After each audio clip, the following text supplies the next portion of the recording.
आज का पूरे कार्यक्रम का क्या है उद्देश्य? ये हमारे कोपागंज ब्लॉक के सेक्टर के प्रभारियों की बैठक थी, जिसमें हम पार्टी के वरिष्ठ नेतागण आए थे उनसे जानने, सुनने और समझने कि बूथ की में जो नए नाम जोड़ने थे, घटाने थे, उसमें क्या प्रगति है, आगे कैसी रणनीति हो जिससे भारतीय जनता पार्टी का अत्याचारी सरकार को एक्सपोज करने, लोगों के बीच में बताने और सरकार को बदलने के लिए पार्टी के संगठन को मजबूत कर सके।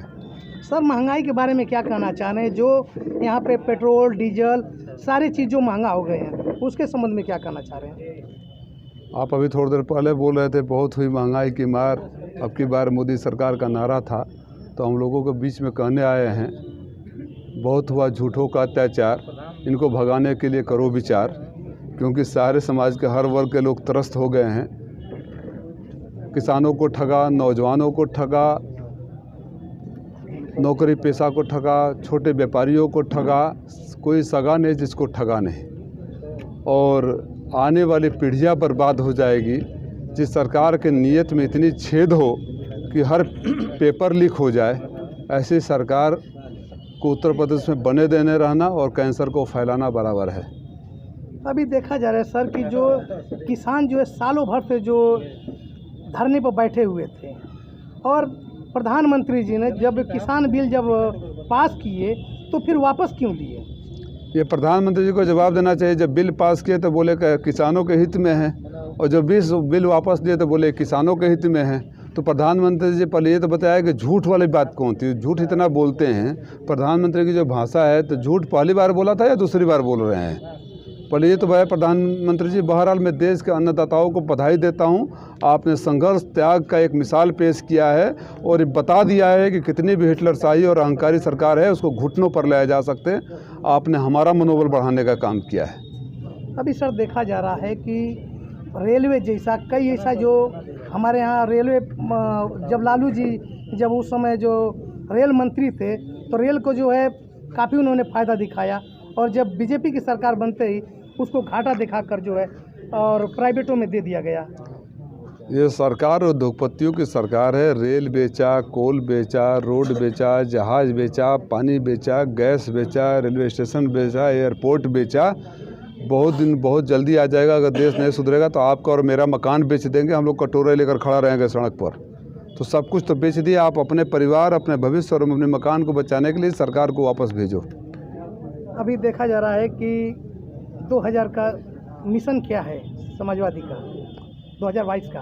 भाजपा भगाओ, प्रदेश बचाओ, नौजवानों को आगे बढ़ाओ, किसानों को आगे बढ़ाओ, प्रगति के पथ पर वापस आओ।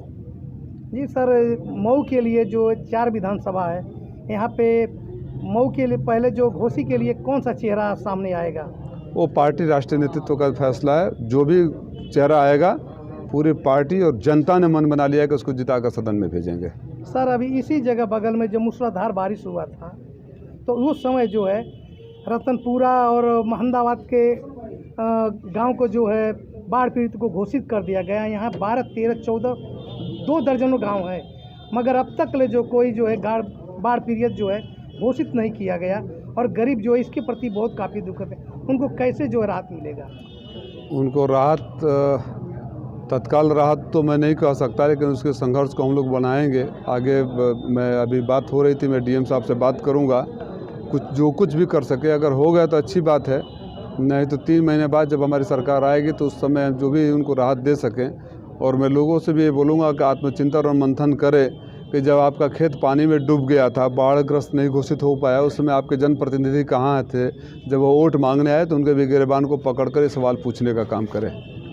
सर, एक सवाल और है, जब 2022 की जब चुनाव जैसे सपा सरकार जैसे आ जा रही है तो क्या महंगाई जो है कम हो जाएगा? सपा की सरकार हमेशा गरीबों की सरकार रही है। अभी कुछ दिनों बाद हम लोग का घोषणा पत्र आएगा, और जो भी गरीबों के कल्याण के लिए हमारी सरकार कर सकती है, करती रही है। आपको याद होगा, पहली बार एम्बुलेंस का काम, महिलाओं के लिए सुरक्षा का काम, डायल 100, ये सब हमारी सरकार ने किया था। नेताजी पहले मुख्यमंत्री थे जिन्होंने कहा था कि किसी अमीर का मौत सांप के काटने से नहीं होता है, गरीब का मौत होता है। तो किसानों के लिए बीमा देने वाले, बेरोजगारी भत्ता देने वाले, बच्चियों को आगे पढ़ाने के लिए लैपटॉप देने वाले, ये हम लोग ये सोच है। जो सत्ता पक्ष में पार्टी है उनकी एक ही सोच है कि कैसे देश की संपत्तियों को बेचकर अपना पॉकेट भरा जाए। और जोगी के नाम पर जो कलंक उत्तर प्रदेश के कुर्सी पर बैठे हैं, मैं तो गया था गोरखनाथ मंदिर और बाबा गोरखनाथ पर मैं बहुत यकीन रखता हूँ, मांग के आया हूँ कि हे बाबा गोरखनाथ, इस योगी को वापस मठ में बुला लीजिए, नहीं तो प्रदेश उजड़ जाएगा। प्रदेश को संभालने के लिए अखिलेश है। अभी जैसे गए सरकार में जैसे अखिलेश जी जब मुख्यमंत्री पद थे तो वो भी अलग टाक दिए थे, आज भी जो है योगी जी भी लोगों के युवाओं को जो